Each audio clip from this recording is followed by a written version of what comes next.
get ready with me while I tell you guys how I plan on being more positive in 2025, because 2024 came and snatched me by my edges and I want them back this year. So yeah, stay tuned. Okay guys, so I look crazy, but I did my eyebrows off camera because you know you can't talk when you do the brows. I'm gonna try to conceal on camera. I'm gonna try to conceal, but I don't know. But before I start that, I'm just gonna read to you guys what I have on my list of how I'm gonna be more positive in 2025. What I have here is God first and following his word. I'm a baby Christian, so heavy on that. Your environment, intake, and self-care. I just put that all in one because kind of all goes one in one. Setting smaller goals, social media, waking up early, and cutting off anything toxic. Okay, cut off all toxicity. All right, so let's get to it. God first and following his word. I really do think it is super important, especially me being a baby Christian. I've seen how much that I missed out on by not reading the Bible, and you know, all the wisdom and key knowledge that is in the Bible and God can give to you. I think that is super important if you want to be more positive in the next year and just more positive going into life. You know the saying, let go and let God? It's really true. Let go and let God. Trust me, he will make so much happen for you if you just let go and let God. That is something that I am learning, to just let things that I cannot control go and let God work on them, because there's other things that I need to put my focus on. So yeah, putting God first and just following his word is super important and should be number one for being more positive in 2025. Okay, I lied. I had to come off camera and align my eyebrows because they be acting a damn fool. I'm gonna show y'all. They probably might act the fool right now. But on to the next tip. So what do we have here? Your environment / intake / self-care.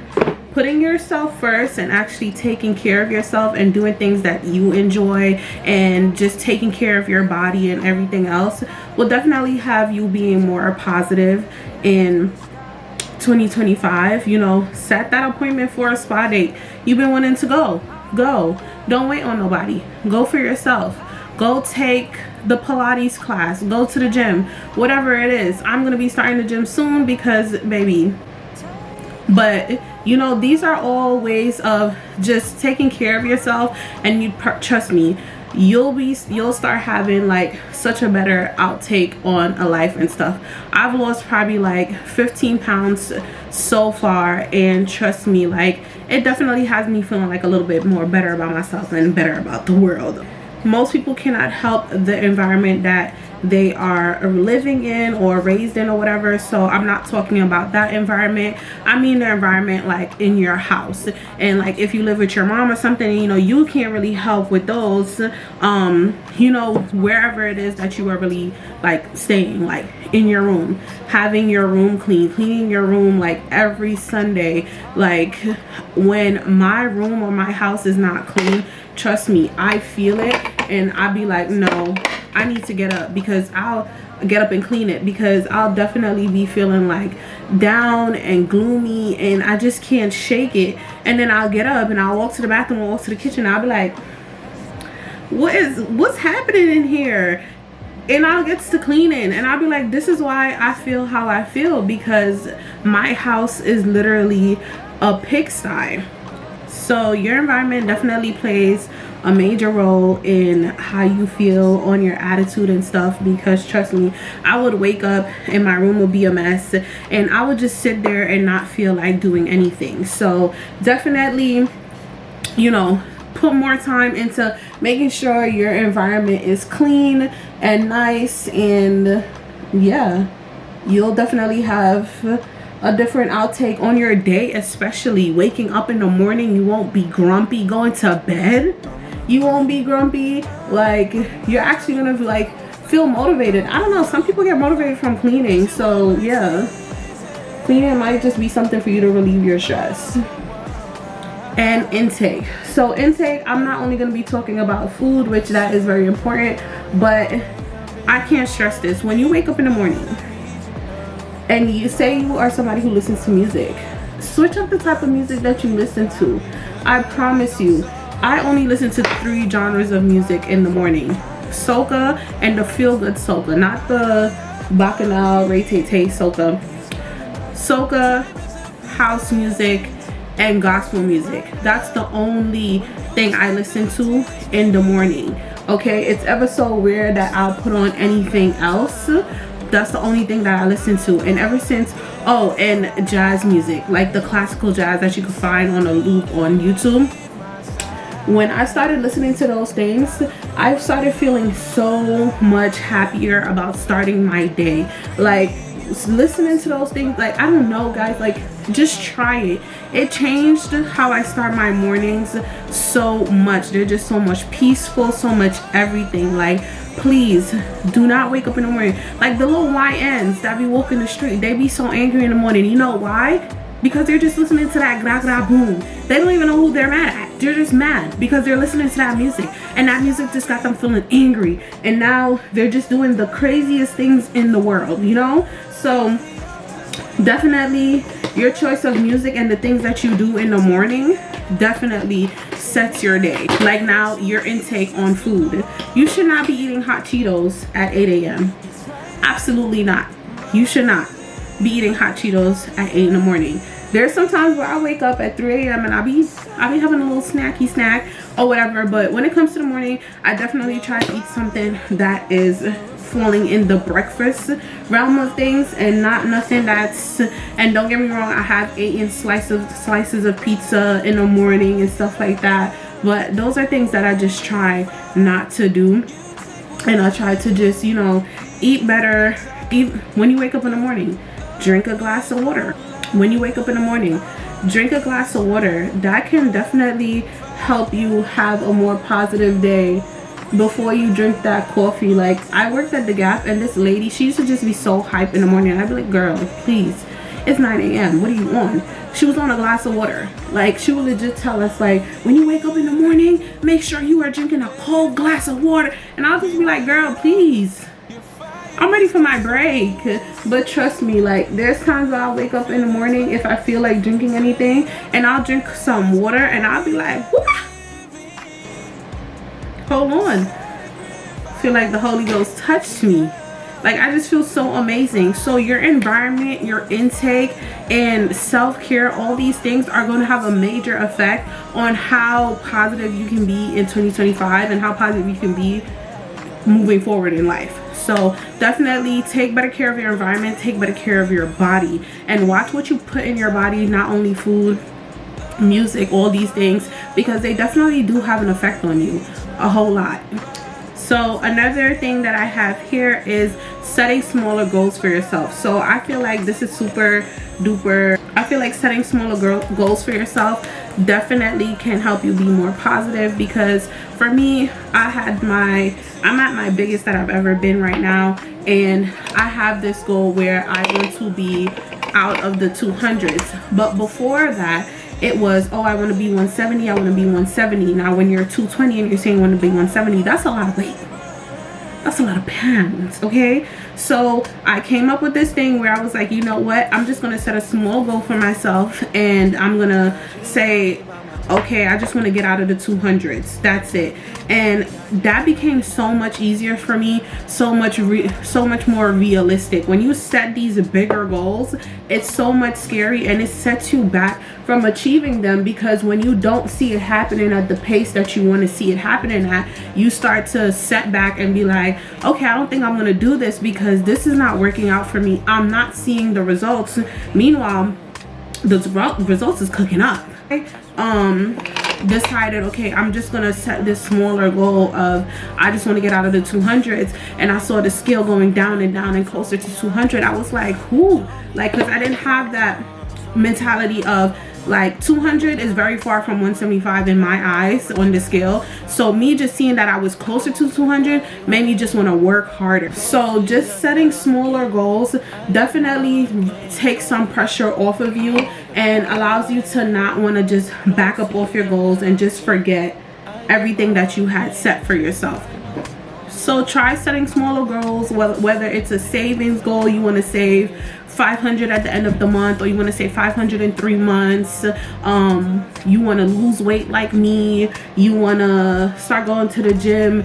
Start going to the gym once a week. Instead of saying, yeah, I'm gonna go to the gym 3 times a week, just start with 1 time a week, and then you just go from there. And trust me, you'll magically just see all of a sudden you're in the gym 500 times a week, because you set that small goal and you didn't put so much pressure on yourself. I think as humans, we be putting too much pressure on ourselves, and we gotta take it easy. So yeah, setting small goals is definitely a way that I plan on being more positive in 2025. Okay, so next I have social media. Social media. I feel like everybody knows, but I feel like social media is like a train wreck. You can't look away. You're just so addicted. Like, so recently, right before my birthday, I took a little breaky break off of social media. I didn't do the full break, but I think I maybe took a week, and like I had a Finsta Instagram because I know I would have withdrawals, but that Finsta Instagram was a major breath take from what I'm really used to and what I always see. Like, it was just so refreshing. Like, it was no shade room, no blog posts, no celebrities, nobody that I knew, nothing like that. And I was like, oh my god, it felt like a fresh breath of air. But once I came back onto Instagram, like my original Instagram or whatever, and the first thing I did was unfollow Shade Room, and I kid you not, it feels like a major weight was like lifted off of my social media. Like, I still unfollow certain pages and stuff of things that I just don't want to see, but unfollowing Shade Room, like, for some reason they was the first person that popped up, and I sucked my tea and I just unfollowed them, and I never felt so much better about my social media. Like, they are just such a negative blog post. Like, I feel like certain things they should not be posting, like kids and stuff like that, and certain things they post to just get that little thing. But anyways, we're not talking about social Shade Room. But yeah, social media can definitely have an impact on you and have an impact on how you view your life. So I think it is super important to, you know, every now and then take a day break, a 3-day break, a weekend break, whatever it is. You know, don't go on social media for the week, but when Friday, Saturday, Sunday come around, you know, you go back on, because it allows you to reconnect with the world.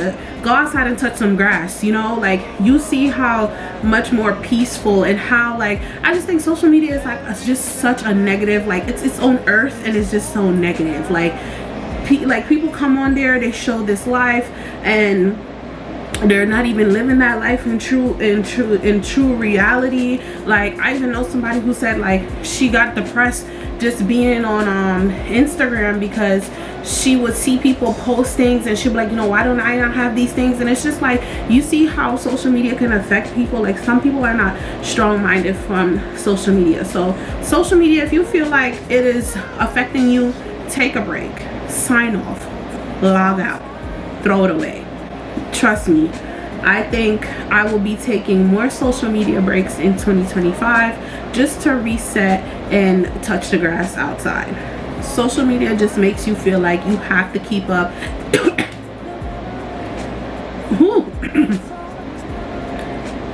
Like I was saying, social media just makes you feel like you have to keep up, you have to be doing things, you have to be going to places, you have to be wearing this, posting this, only posting that, only posting professional, taking picture. Like, no. Once I took that break from social media, I came back and I was like I would always take down my pictures, put them up, because I just feel like they wasn't, you know, I said hello, I just always felt like they wasn't aesthetically pleasing. But now I simply do not care.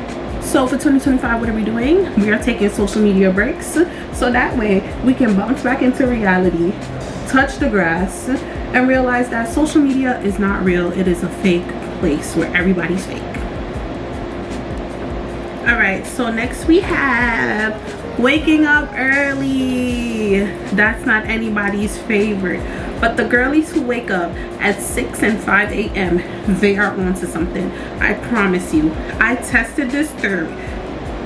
I tested this theory a while ago, and I told myself, like, when I moved into my salon suite, I told myself that I wanted to start waking up at 7 a.m. or whatever. My client wasn't coming till 10, so that gave me like 2-3 hours of do what the hell I want. So I was waking up at 7 o'clock, and I was able to do so much. I was able to take as long shower as I wanted to at 7 a.m., walk my dog and not rush him. I was able to make breakfast, sit down, drink tea, do a crossword puzzle. I love crossword puzzles. I don't do them as much anymore, but I was able to then sit down on my bed, lay down. I was able to just do so much by waking up at 7 a.m. Like, and at that time I was taking a Ubers to my salon suite or whatever, so you know, I didn't have to leave the house until like maybe 8:15, so I could get there 8:45 and have a little 15 minutes to myself before the client comes. But I was doing so much because I was waking up so much earlier. I was actually getting time to give back to myself, getting time to pick out what I want to eat in the morning and actually eat it hot right then and there. I wasn't just running around like a chicken with no head, throwing on what the hell. I was able to pick out my outfits, you know. I was able to make myself feel good and have a better outtake on my day, instead of just waking up, not even giving my brain time to process what's happening, speeding out the house, speeding to my client, and then I'm just lagged for the rest of the day. So waking up early is definitely a key to being more positive in 2025. You don't have to do it every day, but once in a while you can do it, even on your off days. You know, I like to sleep or whatever, but you know, waking up at a decent time so you don't feel like you slept away the day, even if it's your day off. Okay, so now we are on the last one, and we're going to be talking about cutting off anything toxic. And now, don't go cutting off your mom, please. We just have to deal with them. We have to forgive them and just live with our parents. But yeah, we're going to be talking about cutting off anything that is toxic, meaning don't quit your job either. Like, yes, it's toxic, but you need it to survive, okay? But if your job, like, you really feel like, you know, you got enough to live, survive for a little month or two till you find another job, cut off the toxic job, cut off the toxic boyfriend, cut off the toxic baby father, cut off anything toxic, anything that is just leeching onto you, that is not giving you anything that you need in this life, that is just like causing you major annoyance. Cut it off. Anything that is weighing down your energy and getting in the way of you being your true self for 2025, cut it off. Cut them off. Like, they're not serving you no purpose in life, not helping you grow. Cut them off. People be so afraid of cutting people off, cutting things off, and I used to definitely be that person. I definitely would say, like, I'm a people pleaser, or I like put I have like a very anxious attachment style, but you know, I'm getting over it. And one thing I started doing was not caring. If somebody pissed me off, somebody annoyed me, bye, like, later, I'm not dealing with it, because you're not about to be stressing me out, especially you're not nobody's 2025. And one thing a lot of people don't like to do is cut off people that they knew for a long time, like that best friend of 13 years. And no, cut them off too. They're being toxic. They're not adding to your life. They're bringing you down all the time. Bye. This is your life, and you need to live it how you want to live it, and not by other people's rules. So if anybody is just bringing that toxicity, the baby father, anybody, just toodaloo. Like, we're trying to be more positive, more soft, more at peace. So anything that is just unnecessary, cut it off. It doesn't need to be here anymore. Okay, y'all, I lied. I have one more that I missed, which is writing down what you accomplished more often. Whether that's like writing down what you accomplished for the month, writing down what you accomplished every 3 months or so. I just think that us as humans, like, we be so focused on the bad, and like just always focused on things that are tearing us down, or things that we didn't accomplish. Like, even when we wake up in the morning and Even when we wake up in the morning and the news is on, what's the first thing that they tell us? All the bad things that are happening, all the bad things that we missed overnight from when we were sleeping. So I think it will definitely be more like a mindset change if we start just writing down the things that we accomplished. Like if you write down all the things that you accomplished in 2024 to all the bad things that happened, trust me, that accomplishment list is gonna be outweighing the bad. Like I got a new apartment this year, and even though it didn't happen in the way that I wanted to, I got an apartment and I got it very last minute. You know, some people search for months for an apartment and stuff like that, and it might not be the perfect apartment, but it's definitely a great size. I think the price that I pay, it's a bit pricey, but it's a decent price for the size that I have. You know, it didn't happen how I wanted to, but shit, it happened.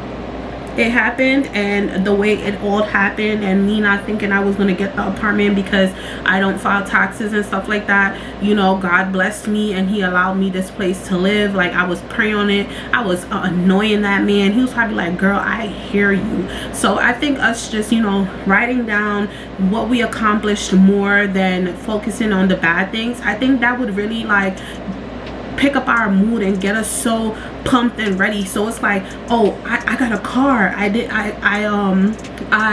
you know, did this and I did that, and it's like, oh shit, I actually did shit this year. Let's go 2025. So, you know, start writing down your accomplishments more often and don't focus on the bad things happen.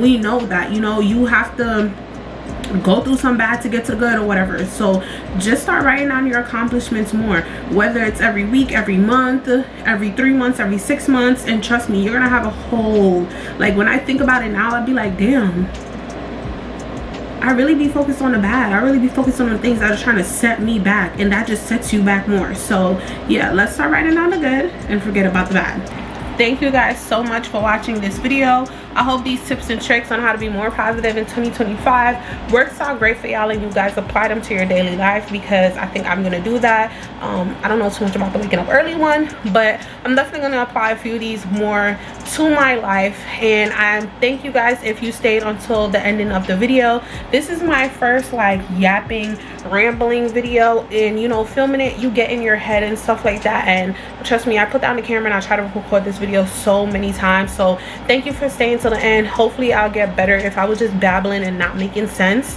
But yeah, like, comment, and subscribe, and I'll see you guys in another video.